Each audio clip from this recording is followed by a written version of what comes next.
domine la peur et prend le contrôle de ta vie. Je vais parler avec toi, je vais te dire 4 paroles fortes et je veux que tu notes. Chaque matin, si tu es fidèle, que tu te lèves et puis tu lis ces paroles, j'ai dit bien chaque matin, avant de sortir, si tu veux, tu peux les imprimer. Je te recommande de le faire. Et puis tu mets ça à ta porte.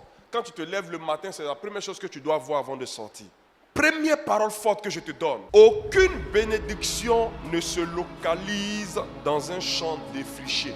Ça veut dire que tu vas devoir te faire toi-même ta propre place au soleil. Personne ne fera ton bonheur à ta place. Personne d'autre ne va étudier pour que toi tu réussisses à l'école. Personne d'autre ne va respecter tes parents pour que toi tu vives longtemps. Personne d'autre ne va entreprendre pour que toi tu manges. Personne d'autre ne va évangéliser pour que ton église grandisse. Personne d'autre ne va servir ton Dieu pour que le royaume de ton Dieu avance. Aucune bénédiction ne se localise dans un champ défriché.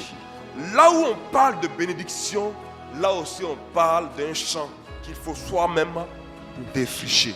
Nos parents au village nous ont donné l'exemple. Quand le temps arrive de planter cacao ou de semer le riz, eux-mêmes se lèvent, puis s'en vont désherber, défricher le champ, préparer le champ pour semer. Ce n'est pas le voisin du village qui vient faire ça à sa place.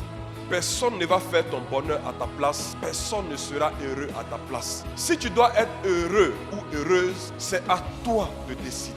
Si tu veux être malheureux, c'est à toi aussi de décider. Si tu penses que c'est l'argent qui va te rendre heureux, il faut chercher l'argent. Mais moi, je vais te dire que ce n'est pas l'argent qui rend heureux. L'argent participe, mais l'argent ne se résume pas à l'argent. Deuxième parole forte que je vais te donner. Le chemin qui conduit à la bénédiction n'est pas un boulevard, mais c'est une piste. Parce que tout le monde peut emprunter le boulevard en même temps. Mais sur une piste, on va en file indienne. Pour nous qui avons fait le village, quand tu vas au champ, pas une large voie, c'est une piste. Sauf même quand tu vas et puis quelqu'un arrive devant, tu rentres dans les herbes et puis il passe. Je ne peux pas devoir au champ de maintenant où le monsieur l'a mis goudron jusqu'au champ là-bas. Je pense ça. Je parle des vrais champs. C'est une piste, ce n'est pas un boulevard. Ça veut dire que dans la conquête de ta bénédiction, souvent tu vas te retrouver seul. Tu dois avoir le courage d'être seul. Tu dois accepter que parfois tu dois être seul pour conquérir tel type de bénédiction. Des gens même de bonne volonté vont te tourner le dos quand il s'agira de conquérir un certain type de bénédiction. Donc si tu penses que parce que tel ou tel ne sont pas avec toi, alors c'est sûr que tu vas échouer. Bien aimé, je vais t'annoncer une bonne nouvelle. Tu vas effectivement échouer. Parce que tu es né seul, tu es venu seul sur la terre. Tu n'es pas venu accompagné de quelqu'un. Même ton frère jumeau, vous n'êtes pas sortis en même temps. Donc chacun porte la responsabilité de son avenir et de sa destinée, de son succès et de sa bénédiction. Personne n'est censé faire ta bénédiction à ta place. Dieu peut susciter des hommes et des femmes pour t'assister. Mais même là encore, ça sera limité. Personne ne réfléchira à ta place. Donc ce n'est pas un boulevard que tu vas employer avec plusieurs personnes. C'est une piste. Sois fort, sois courageux, n'aie pas peur. Parole forte numéro 3.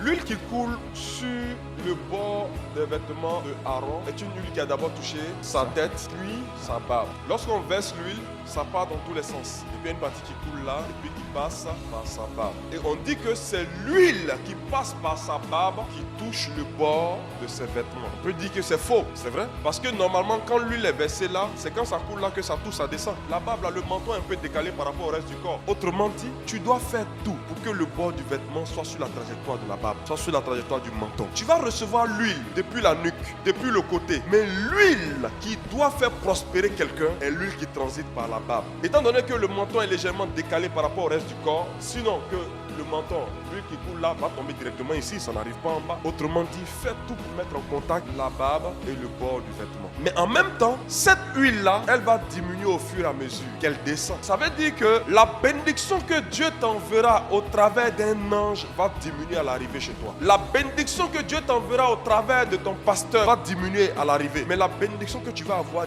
directement de Dieu est une bénédiction qui va te mettre dans l'abondance. Amen. Cette année, je ne veux pas que tu reçoives une bénédiction seulement de ton pasteur ou seulement d'un ange.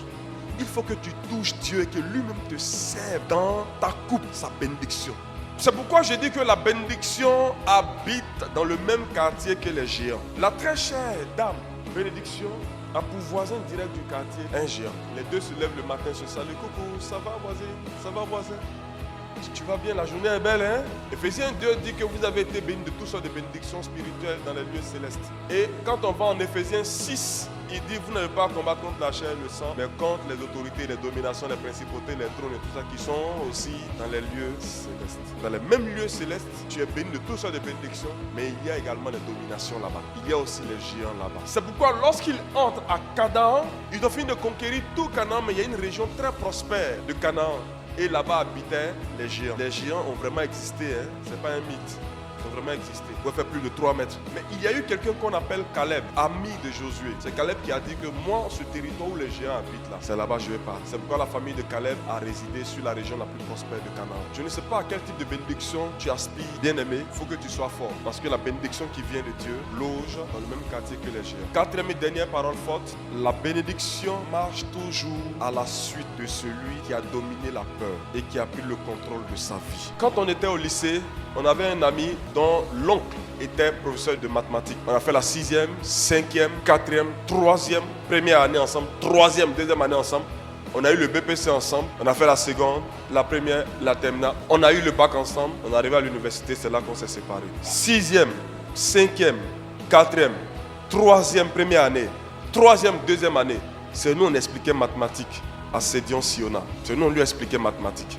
Mais ton oncle à la maison avec qui il est était notre professeur de mathématiques. Mais nous, on avait de bonnes notes en maths que lui. Les amis, quand on a eu le BEPC, on allait en vacances. Quand on est revenu, nous tous, on a fait seconde C. Mais notre seconde C qu'on a fait là, c'était pas même seconde C. 3 mois ont suffi à Sédion pour devenir un génie des maths et physiques. Sédion a fait la série C, il a eu le bac avec la mention très bien. Sédion et 2 de ses amis ont corrigé les livres de maths et physiques de la 6e à la terminale. Les erreurs, que ce soit les mots, que ce soit les lettres ou les chiffres qui ont sauté. On dit quoi? Les fonctions, on dit il y a une variable qui manque. L'exercice qui est là, il y a erreur dedans. En terminale, on est en pleine composition. On nous apprend que l'examen physique et SVT de la terminale C s'est arrêté. Que les élèves de la terminale C ont détecté une erreur dans l'examen. Examen qu'on compose ici par nos doyens là. Eux, les élèves, les petits élèves là, disent qu'il y a eu erreur. Et ils ont rassemblé les professeurs de maths. Puis Sédion est venu faire démonstration. Quand on fait tant, il y a eu une erreur ici. Sans ça, on ne peut pas faire. C'est pour ça qu'ils ont envoyé l'antenne de Yamsokro. Puis l'antenne de Yamsokro a corrigé. Puis ils ont ramené. Eux, ils ont repris. Ils ont mis un jour de plus sur pour eux. Les amis, si Sédion est devenu un génie du jour au lendemain en maths et physique, ça veut dire que des choses impossibles peuvent devenir possibles. Mais le problème, c'est que Sédion avait vaincu quelque chose que nous, on n'a pas vaincu. Il a vaincu la peur qu'il avait des maths. Maths l'a traumatisé depuis la 6e jusqu'en 3e.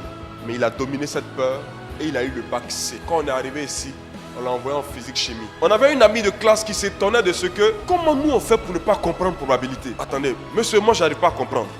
Comment on fait pour ne pas comprendre probabilité? On dit, mais toi-même, tu parles des choses que tu ne maîtrises pas. Parce que pour elle, probabilité qui fatigue tous les élèves. Elle, pour elle, là, c'était comme de l'eau à boire. Ça veut dire qu'il suffit que tu n'aies pas peur d'une situation, que tu la domines et que la bénédiction qui est enfantée de cette situation te suit.